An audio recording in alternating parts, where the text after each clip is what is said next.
Andy, all right, 3-1, brilliant win for the team. Bit of dodgy weather.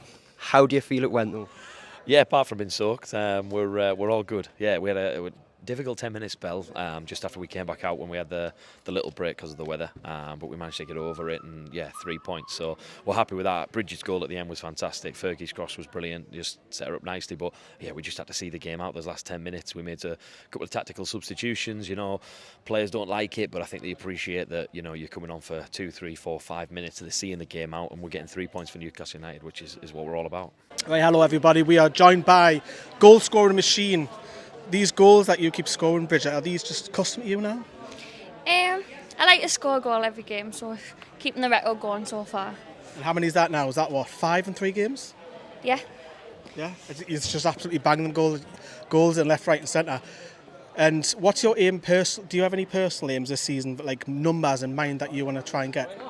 No, obviously I want to go for top goal scorer in the league if I can, but I just aim to get a goal every game if I can. Obviously if I can get more than one, that would be great. That said about flexibility and moving about, the back three at the back, we've noticed that sort of gets shifted about. What's happening with that? Yeah, don't tell everyone we're playing a back three.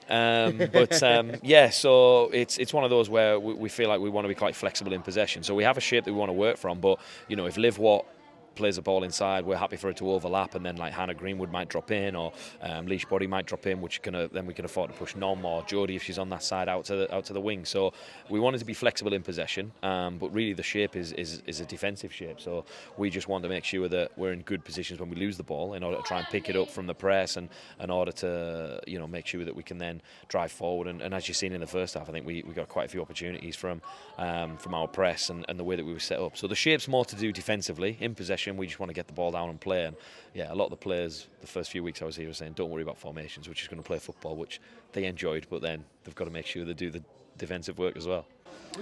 The weather conditions, I've got to talk about them, because I don't know what it is about coming out, because the last 2 games here we've just had, I think, seasons of everything.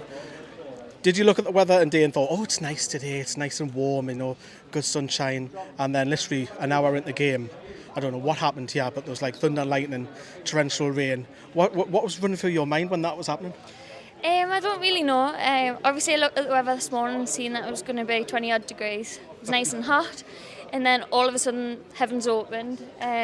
Felt like we've just all had a bath out there, so it changed drastically. Obviously we didn't know if the game was going to go ahead when the lightning came, but fortunately it did. So as well, we noticed obviously there's some cameras being up on the back end there as well. Hopefully going to start seeing some highlights here. You like that prospect of that? I believe so.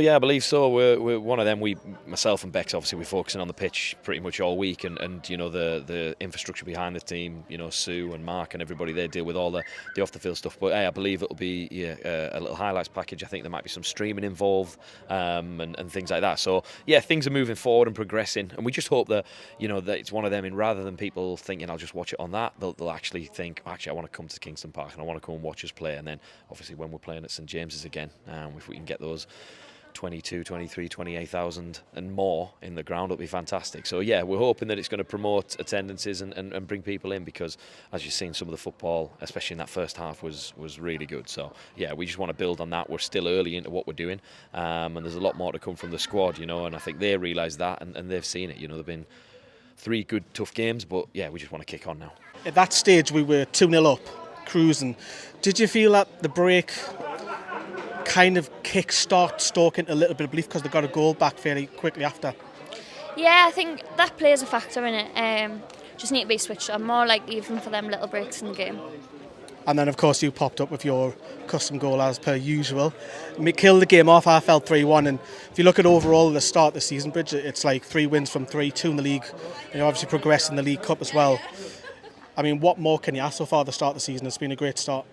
Yeah, really pleased with the girls.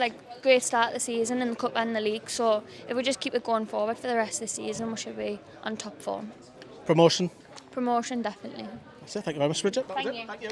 Brilliant. And what do you think about Amanda being here as well? Yeah, just fantastic. I said that in the interviews there, the fact that we could see the visibility of Amanda here and the ownership here is fantastic. And she gave a pre-match chat to everyone before we went out and warmed up. She came in and spoke to everyone, which was fantastic. And to be honest, we mentioned it when we went in just before kick-off that we wanted to put on a show for her, put on a show for everyone that came, and I think that was exactly what happened, and hopefully everyone can see that. But just the fact that her and the whole ownership, put everything into this women's side, that they're the reason why we're here. They're the reason why the girls are, being able to play and to turn into the athletes that they should be. And for me, I've been at 4 or 5 different clubs: Arsenal, Oxford, Nottingham Forest. And I've never seen an owner, but been at Newcastle United 2 months, and I've already met the owner or one of the owners and things like that. So it's a sign of the passion that they have for the club, the passion they have for the city, and what they want to do, and they're doing things in the right way, which is always pleasing to see. And just